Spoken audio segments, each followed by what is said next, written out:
Well, it runs, but there's some more stuff to do.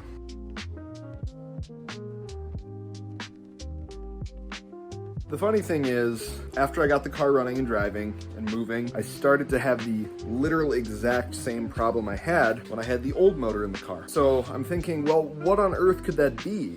You know, what's common between the two installations? And I remembered fuel system, actually. So basically what ended up happening was I started looking at the fuel system and I looked at the fuel filter and let me show you what I found.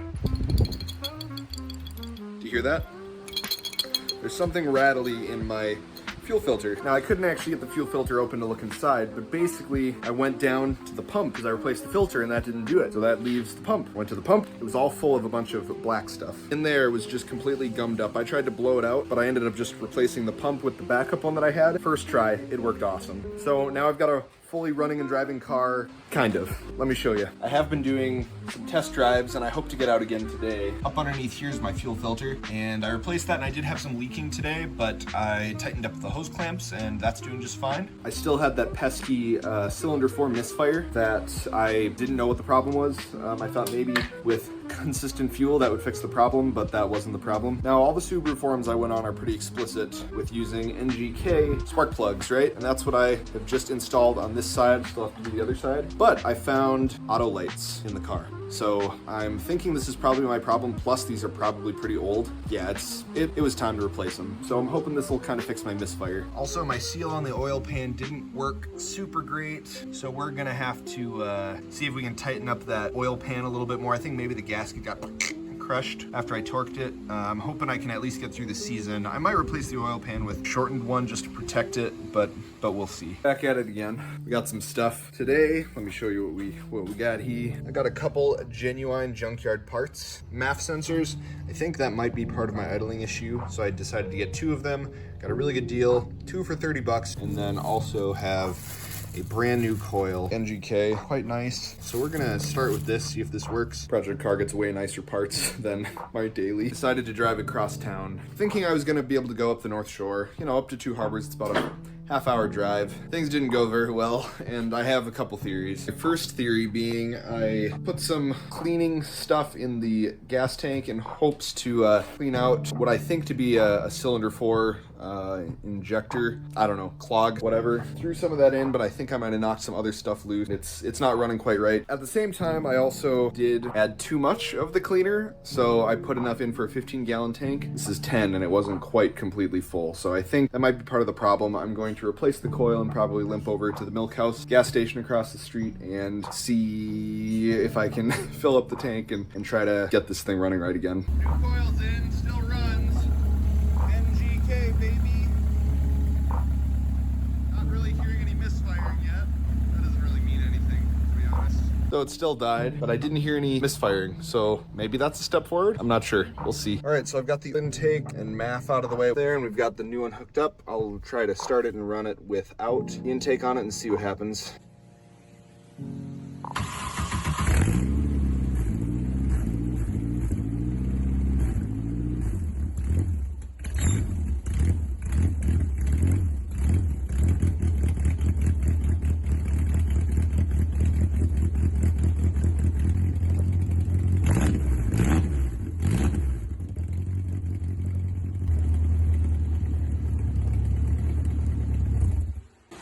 Interesting. The dirtier of the 2 junkyard MAF sensors seems to be working. As far as I can tell, like the other one, we'll see if it dies. If it does, we'll try to limp it over to the gas station and see if that helps. I decided to walk to the gas station. I had this little 2-gallon bucket, basically enough. I used the rest of my lawnmower gas. All right, Sunday afternoon, I'm out in the garage. My fuel cell hasn't shown up yet, but I'm prepping. Disconnected the fuel line from the feed on the motor, and I better not forget this here. I've got my gas can down there that I've been filling up using the electric fuel pump. Wanted to run the fuel pump and see what kind of noises it were making, and I could tell, even with, you know, no pressure, you know, it's running freely. there was still some resistance every now and again. I could hear the fuel pump start to grunt a little bit. So I think I still have some junk floating around in the fuel line. That's okay. Everything basically fuel line related for feed is going to be replaced once my fuel cell gets here. So I need to drain the tank and go from there, pull the tank out, get rid of that. So that's kind of the plan. Fuel tank is out. Look at all that space. The fuel tank has been banished to the outside for now. I hope to turn this spot into some storage space. That would be really nice if I just was able to carry stuff there securely. I kind of ruined any storage space I had here with the radiator and coolant lines, which means I think right here is where my new aluminum fuel cell is going to go. Right over the coolant line, since that space is used anyway. And then hopefully I have a little bit of storage over here for tools and such. All right, so the fuel cell sits in a different spot than I thought I was going to. I thought I was going to be able to fit it in here. I probably would have if it wasn't for the strut bar, but we're gonna make that work. We'll have the lines come down from here and hopefully go somewhere over here. We'll figure it out. Got most of the fuel line run. Runs a little different. Still haven't gotten this done yet. Got to go up through the spare tire well. Unfortunately, my drill broke as I was drilling this hole, and it's only a small fraction of the size it needs to be in order to run 2 fuel lines through from the cell, but we'll, I guess we'll figure that one out. I've got the new line attached here. The feed goes through firewall again, and I actually ran out of loom, so I'll have to pick some up tomorrow. It's the middle of the night, but I think I tidied up my fuel system here. Fuel cell is in, half mounted. We got some hardware holding things just in place. I do have about 5 gallons in it right now, and I've got a fuel filter in line here, my return line. So that's that. It seems to be working. I did fire it up just to see if it would run, and it ran just fine. It idled. Test drive will probably be tomorrow. I've got a bachelor party to finish off tomorrow. We had a poker night tonight, and then tomorrow's the rest of it. I guess it's technically today. It's after midnight, but hopefully when we get back, I'll be able to take this on a test drive. We'll find out.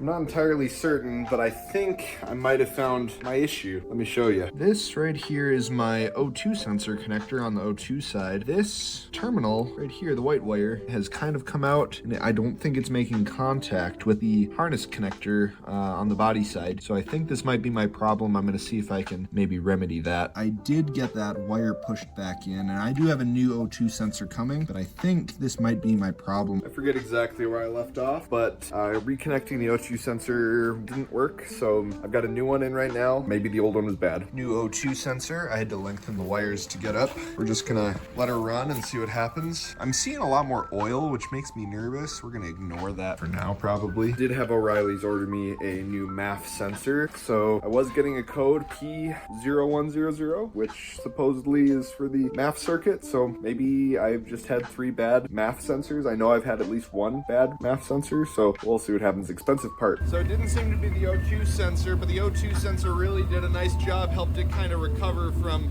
almost stalling, but it did still die. I did put power directly to the main relay instead of going from the key, and it hasn't died yet. That might have been the problem. It could have been getting inconsistent voltage. It seems to be idling really well now. Maybe that was the problem. I guess we'll see.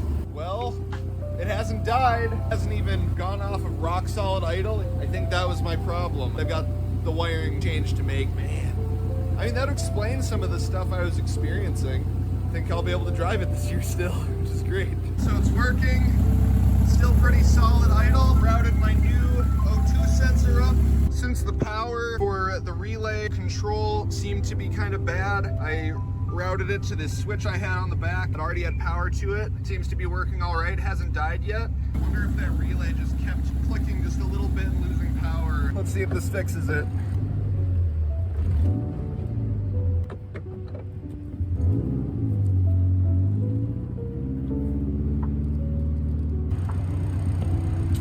Got some golden hour light happening outside here.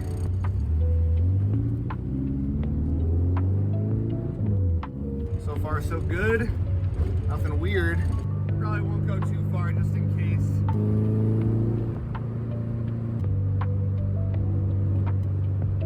Readjust my mirror, I must have bopped it with my head. Still might be running a little rich. Unburned fuel popping in the exhaust. We'll go around Skyline. not too far. I saw another Beetle, a new Beetle.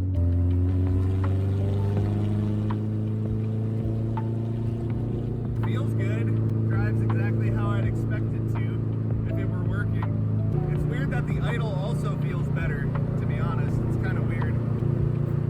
Maybe that was it. Maybe that fixed it.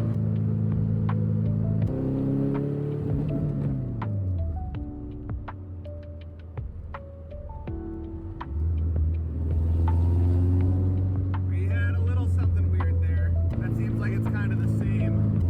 Maybe that was a fluke. I don't know. Sometimes it likes to pop out of second gear for some reason. I don't know what that's all about. A little weird.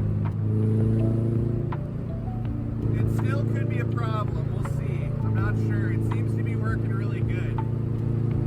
Oh, it's windy out. We'll rip up to Savers just to be safe. LOL.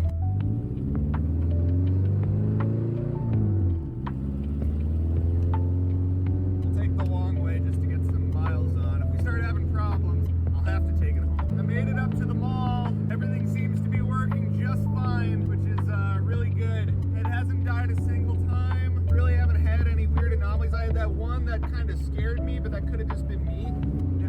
It hasn't died like it has been. Comes down to a rock solid idle when I come to a stop. It's got the power there. It's loud. It's very droney. I might have to do something with the exhaust.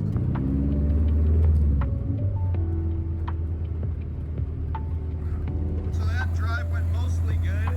Runs just fine. Didn't have it die a single time. I did have a weird thing where it was idling at about 2,000, but seems to be back to normal. I think I might have fixed the problem. The drive went pretty smooth. It ran great. No weird misfiring or anything. It just ran right. I haven't had any misfiring since changing that wire, and seems to be fine. I think tomorrow we'll go for a drive, like a real drive. Hey, we made it to Barker's Island.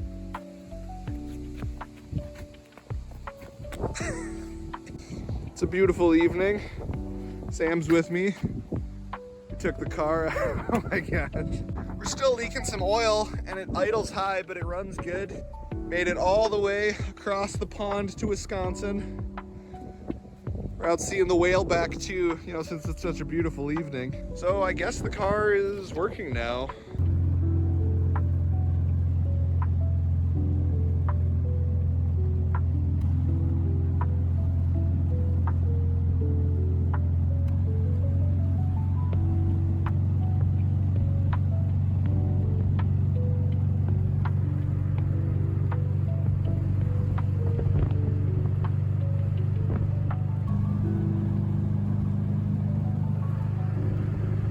Golden hour light is beautiful, starting to go down across the hill. Obviously ended up at Taco Bell after our little test drive. We made some good progress today. Runs great, drives great. Probably an alignment is next, make it drive even better. But always end up at Taco Bell at the end of the night. So I made it home. Car drove exactly like I expected it to. Didn't have any of the dying problems that I was having before. I think I fixed it. I'm gonna enjoy it until it gets too cold to drive, which is probably not that far away. It's in the 50s today, and kind of funny to think that I started this in the spring before it was even in the 50s in Minnesota here, and now it's basically time to put the car away, even though I just got it running and driving, and that's okay. Some years just go like this. I've had it pretty good the last 3 or 4 years. I've been able to drive it all summer, and now I'll be really ready for the next summer. I've done so much extra work to this car, corrected a lot of stuff I did wrong the first time doing the Subaru swap, so I'm feeling pretty happy that it's running and driving now, and at least I'll get some time on it this year, and hopefully the next video we're gonna get some driving. We got like maybe another couple weeks before it gets ugly, so we'll see.